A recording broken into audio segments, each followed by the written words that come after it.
Starfighters. Welcome to Mad Science Films. I'm Jimmy P, filmmaker and sexual astronaut. And as ever, I'm joined by my broken co-host. Broken? God, stop looking into my soul, Jim. James Morrissey, one half of the Mad Science Films team. What's up? So guys, if you've been liking the Mad Science Film content, then please come stalk us on Facebook, subscribe us on YouTube, and remember, any comments, you leave those in the comment section down below. Let's crack on with the show. Nice! Also, guys, please check out our fourth feature film for free on YouTube. Just search for Little Monster. Click on the link in the show notes below. This week, it is my choice again. That's right, peeps. You're welcome. So we're campaigning for I've gone a bit. So we're campaigning for a forgotten masterpiece of genre cinema to be given the beautiful Blu Ray treatment. This week is my choice, and I have gone with 1980s Hong Kong classic, We're Going to Eat You, directed by Tsui Hark. All right, then. Ready for the synopsis, Jim? A secret agent investigates a village that is populated by crazed inbred cannibals. That's right. Does what it says on the tin. So, Jim, regular viewing in the Morrissey household? No, I've never seen this film before in my life. I should have watched this recently. It's been a week or two since I've watched it last, so I'm just going by my notes here. But anyway, what did I think about this film? So it was, I often say this with some of your recommendations, it's fucking mental. It was very different, but then had a lot of elements which I could see from other things as well. So it was... the ingredients were kind of familiar, but as a concoction, very unique. I'd say that. Some real good humor in it.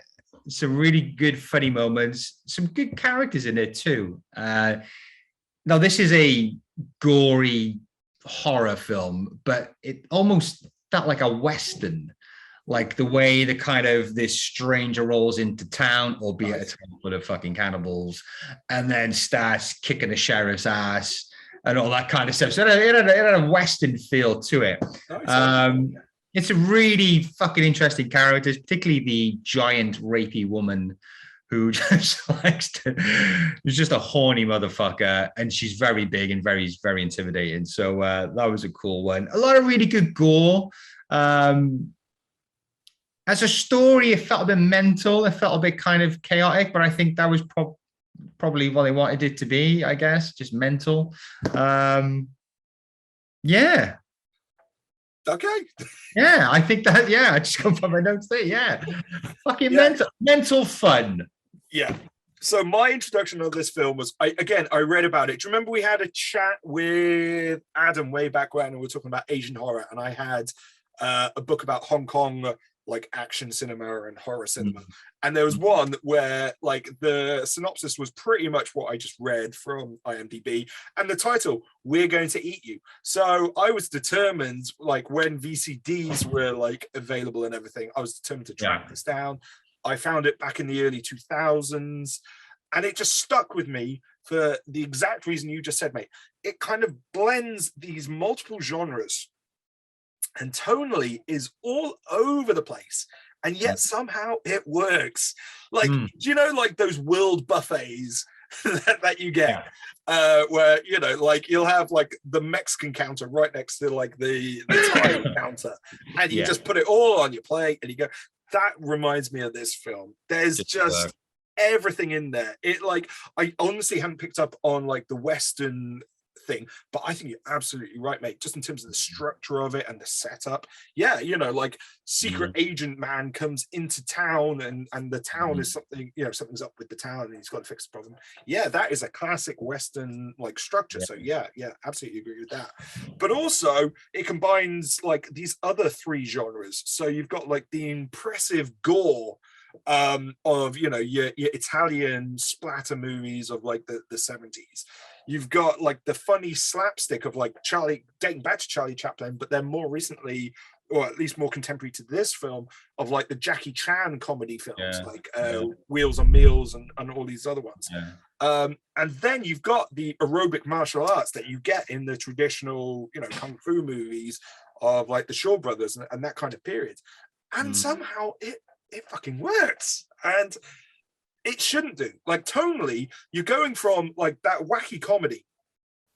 And there's a few of those characters. There's like the thief character who's kind of on the run and runs into the very dominant woman that we were talking about earlier. But then at the same moment, you'll turn around and like hands will be lopped off and put in a big pot to be cooked. And it works. And they don't shy away from the gore. They don't shy away from like the kung fu, and they don't shy away from the crazy slapstick comedy. It's all turned up to 11, and it and somehow it works, and it shouldn't do. And I think it's because Tsui Hark just kind of commits to all of it. And this is one of his early films, so I'm not quite sure of the release of these, but it's definitely either his like first, second, or third film, because he had 3 come out within a few months of each other. Some people think this is the first one he shot. If this is your first feature film and you're juggling all of these different genres, like transposed onto the Western genre structure, hats off to you, man, because you've done well. You've done really well. Yeah. And yet there isn't like a poor performance in there. There's the straight man, the secret agent guy. He does what he has to do really well. There's the love interest where stuff goes really wrong. And again, that's played. It's that comedy thing, isn't it? Where they've got stuff playing for laughs, but then they've got other bits where they're playing it absolutely straight, but it works as a comedy, but it also works as pretty horrific. Yeah, it definitely took some twists and turns, didn't it? Because it was kind of ramping up to be this kind of really gory, fucked up kind of cannibal film. And then it goes a bit like Life of Brian, and then a bit fucking Clint Eastwood. And it's like, ooh, what am I supposed to... Sometimes I feel like, how do you want me to think about this film? Like, how do you want me to feel about it? Yeah. And sometimes I get a little annoyed when you're trying to set me up for a scare and to really kind of freak me out and scare me, but then you want me to laugh then at this slapstick. So I get a little annoyed with it, but then it kind of works in a weird way. Like, do you know what I mean? They definitely went for it in every capacity with this film, and and you cannot say this is a half-assed film at all. No, if anything, it's about like 2.5 asses, I would say at least. I mean, what's interesting is this kind of came out during the period in Hong Kong cinema where like a lot of like extreme horror and quite a bit of like sex and nudity. So they invented their own category, which was called Category 3. So it's kind of like a hard 18, right? And it became a genre unto itself. And I've seen a few other films from that kind of period. Again, they kind of love their cannibal films. There was like Dr. Lamb and other films like that. But for me, this is the one, because of the comedy element, that has just stuck with me from like the early 2000s. So yeah, I saw this easily 20 years ago. And when I, was thinking about ideas for this show, I was like, you know what? I don't think this has had a Blu-ray. Now, one of the difficulties, and I think we said this with a few of our earlier like Hong Kong picks, is that often the condition of the prints for Hong Kong cinema have not been looked after. So if a Blu-ray label was to pick this up, I think they've got a bit of work in terms of restoration, and often the subtitles are kind of like hard-coded, basically burnt into the print itself. So whether there is a print out there which doesn't have the subtitles and therefore they're able to add it in later or not, I don't know. But I think Tsui Hark, he's very well respected in Hong Kong cinema. Both as a director and as a producer. He produced a lot of John Woo's like early gangster stuff, like A Better Tomorrow and A Better Tomorrow 2. He went on then and directed Better Tomorrow 3. I think he produced the Chinese ghost stories, which we've talked about way back when we were talking about like the Jitters, the American Mr. Vampire kind of film. And he's probably best known to Western audiences is when John Woo came over to the US and made Hard Target with Jean-Claude Van Damme. Started this trend then of like Hong Kong directors and producers making Jean-Claude Van Damme movies. So Tsui here made two. He made Knockoff with Jean-Claude Van Damme and Natasha Henstridge, which for me always sticks in my mind because the UK trailer played Prodigy's Firestarter through it for no discernible reason apart from it was like popular song and kicking. And then he also did the bizarro Jean-Claude Van Damme, Dennis Rodman movie Double Team as well. He's got a lot of movies under his belt. He's directed I think over 100 films. Well worth checking out. This film in particular, as I say, it's either his first, second, or his third film. And for that kind of start, he's done a hell of a job. Mm-hmm.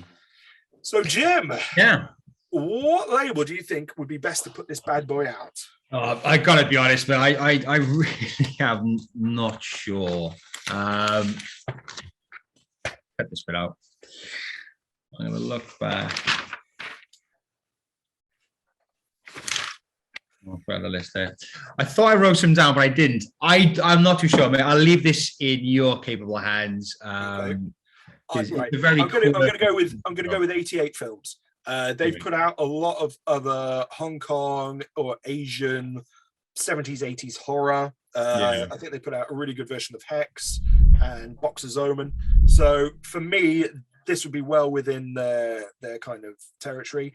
If 88 films weren't interested, I'd probably go with Eureka. They've been putting out a lot of Hong Kong, more martial arts stuff, but same time period as well. So I think that would be a good mix there. Those are my recommendations. So Jim, you've watched We're Going to Eat You. What film is ideal and perfect to follow it up with? I think we had a good point earlier with the Jackie Chan. I think some of his earlier films, that slapstick kung fu martial arts, I think definitely if you want to have a bit more of that. On that, there's Choi Hark, so the director of this, also directed Twin Dragons, which got a big UK video release back in the day. So that's Jackie Chan playing twin brothers, one of which is a kung fu master. And from memory, it's going back a bit, the other one is either a composer or a violinist. That might be an ideal kind of like pickup. I remember loving that video shop in the day. It was one of the few Jackie Chan movies, like the Hong Kong ones, that my local Blockbusters had back in the day. So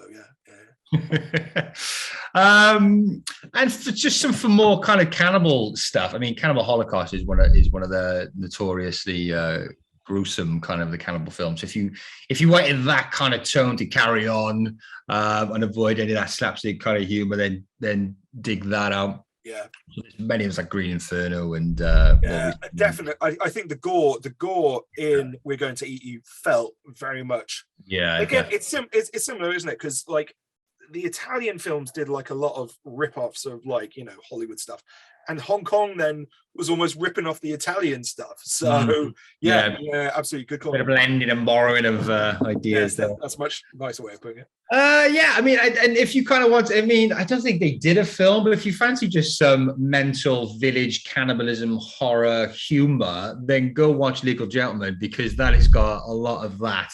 They did do a film. They did. They did. Yeah, I remember seeing it at the cinema. That was a weird experience. Or watch the TV show, because that's brilliant. But Good call. Okay, I've tried to find things which blend the cannibal horror with comedy. So I've gone with Cannibal the Music from the South Park guys. Brilliant. I think that was their first ever feature film, put out by Troma. Absolutely hilarious. Very much takes the humor which they made famous in South Park and adds it into the story of cannibalism in early frontiers America. Ravenous with Robert Carlyle and Guy Pearce. Very dark humor melded onto a cannibal storyline. Yeah, definitely worth a watch. That's a film that doesn't get enough love nowadays. No, it's a really good film. Yeah. That was within the first dozen DVDs I ever bought. So yeah, that's definitely worth a watch. Going a bit more serious with your cannibal films, Cannibal Apocalypse. So that's one of my favorite Italian ones. So that's the one where it starts off in Nam, and the cannibalism is almost like a disease. So if you get bitten by a cannibal, you become a cannibal. John Saxon, some amazing shots. Yes, absolutely love it. It's my favorite. They go into the sewers, don't they? At the end of it, really good. So it's kind of a cannibal movie, but basically it has the structure of a zombie film. It's like intelligent zombies, basically. My absolute favorite of those original Italian cannibal movies. And then back to Tsui Hark with what either might be his first or his second or his third film. Again, it's a bit of a muddle. Butterfly Murders. So this was back on Prime Video way back when. I didn't get a chance to check it out in advance, but it's kind of a Hong Kong giallo movie. And that's all I'll say about it. Definitely recommend it. As I say, Tsui Hark, he's done loads of really, really good films, but that one was obviously similar time period and similar kind of tone, less of the comedy, but horror, action, martial arts kind of stuff going on there. So that's my recommendations. So guys, have you seen We're Going to Eat You? What did you guys think? Do you agree with our summation of the film? What films do you reckon would go nicely with We're Going to Eat You? Or are there any other films that you think we should check out and deserve a beautiful Blu-ray treatment? And Jim, what else can peeps do? All right, guys. Well, you can first off, you can like this video. You can, if you enjoy the Mad Science Film content, then want to come follow us on Facebook and subscribe to us on our YouTube channel. And remember, if you have any comments, you leave those in the comment section down below. Thank you and goodbye.